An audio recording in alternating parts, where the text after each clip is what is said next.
చలి రాత్రి ఎదురు చూసే తూరుపేమో చుక్క చూపే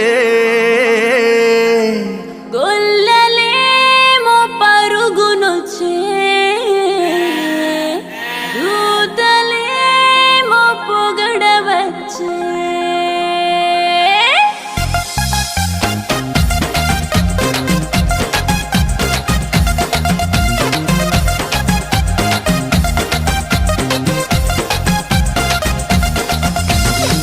రాత్రి ఎదురు చూసే తూరుపేమో చుక్క చూపే గొల్లలేమో పరుగునొచ్చే దూతలేమో పొగడవచ్చే పుట్టాడు పుట్టాడు రో రాజు మెస్సయ్య పుట్టాడు రో మన కోసం పుట్టాడు పుట్టాడు రో రాజు మెస్సయ్య పుట్టాడు రో మన కోసం